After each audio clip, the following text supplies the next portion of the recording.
महाराष्ट्रामध्ये, मी महाराष्ट्राची गोष्ट करतो, महाराष्ट्रामध्ये मराठी ही राजभाषा आहे, पहिला क्रमांकाची राजभाषा.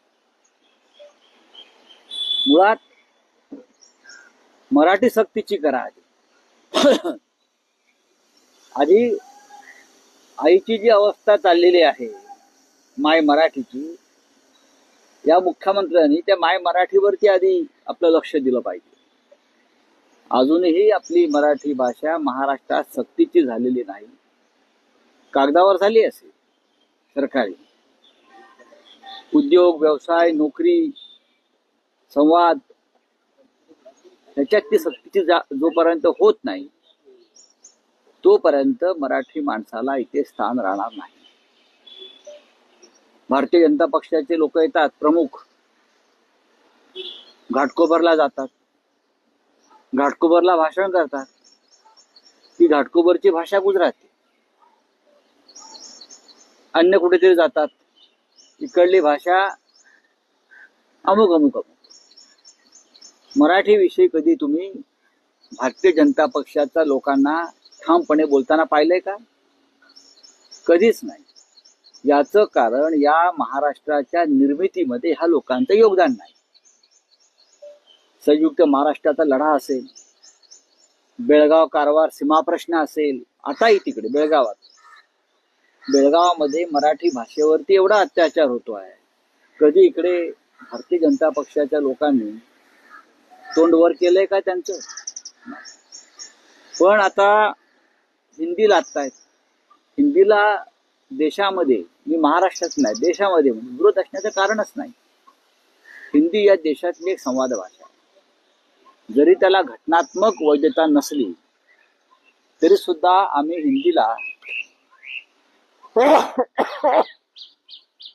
हिंदीला राष्ट्रभाषेचा दर्जा आहे. नरेंद्र मोदीला इंग्रजी येत नाही म्हणून हिंदी लादू नका. अमित शहाना इंग्रजी येत नाही म्हणून तुम्ही हिंदी लादू नका. ही त्यांची सोय करतायत ते मोदी आणि शहांची आणि त्यांच्या इतर लोकांची, की त्यांना इंग्रजी येत नाही, त्यांना अन्य भाषा येत नाही, त्यांना हिंदीही मोडकं तोडकं येत आहे. अमित शहाचे हिंदी ऐका तुम्ही, म्हणून तो सूड काढायचा इतर भाषांवरती, हे बरोबर नाही.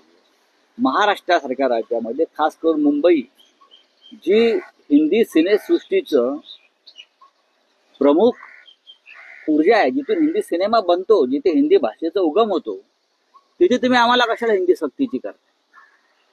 या महाराष्ट्रातून, या मुंबईतूनच हिंदी सिनेमा, हिंदी गाणी, हिंदी साहित्य, हिंदी नाटक हे इथे आहे. या शहरात आणि या महाराष्ट्र. पृथ्वी थिएटर कुठे आहे? इतर कुठल्या भागात आहे का? या महाराष्ट्रात हिंदी भाषा भवन आहे, उत्तर भारतीय भवन आहे ना. कोणी विरोध केलाय का? मग आमच्यावर का लादता? जिथे नाही तिथे लादा. लादूही नका, सक्तीची करू नका. हिंदीचा प्रचार आणि प्रसार करा. केंद्र सरकारच्या पार्लमेंटच्या हिंदी भाषा प्रचार समितीच्या समित्या आहेत, आम्ही त्याच्यावर काम करतो. आणि आम्हाला असं वाटतं की या देशामध्ये हिंदीविषयी लोकांच्या मनामध्ये आस्था, प्रेम आहे. कारण त्या देशाची कम्युनिकेशन लँग्वेज आहे, संवाद भाषा आहे. पण तुम्ही अभ्यासक्रमात कशा करता लागता? हिंदी यायला पाहिजे, पण तुम्ही अभ्यासक्रमात लादून विद्यार्थ्यांचं नुकसान करू नका. महाराष्ट्रामध्ये सगळ्यात आधी सर्व प्रकारच्या शाळांमध्ये, इंटरनॅशनल स्कूल असतील, CBS बोर्ड असेल, प्राथमिक, माध्यमिक, सर्वत्र मराठी सक्तीची केली पाहिजे. थोडी हिंमत तुमच्यात आहे इंटरनॅशनल शाळांमध्ये मराठी सक्तीची करण्याची? ते करावं. नोकरी धंद्यामध्ये नोकऱ्या मिळवण्यासाठी मराठी सक्तीची करताय का? अजून केलेली नाही. ते करा आणि मग इतर भाषांवर बोला. हिंदीविषयी म्हणाल तर हे उद्याच्या महानगरपालिकेच्या निवडणुकीसाठी चाललेलं पडद्यामागचं नाटक आहे. नाशिक प्रकरणामध्ये हे नाटक आहे. कुठला तर एक पक्ष हिंदीची मागणी करतो, मग त्या पक्षाच्या वतीनं कोणीतरी शिवाजी पार्कावर जाऊन नेत्यांशी चर्चा करतो आणि दुसऱ्या दिवशी म्हणजे उठले कधी, लिहिलं कधी, एवढं मोठं एक मराठी हिंदी विषयी एवढं ट्विट येत आहे.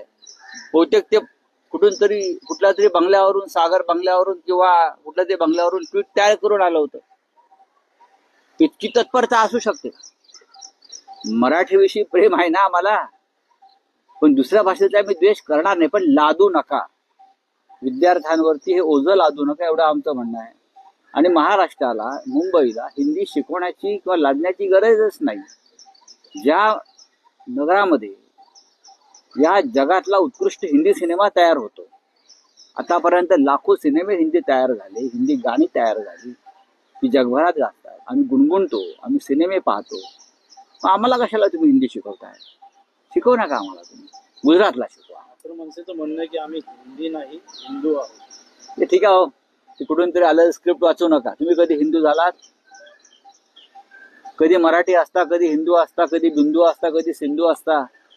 काय ते ठरवा, काय ते ठरवा तुम्ही. हे सुधाकरासारखा एकच प्यालामधलं बोलू नका.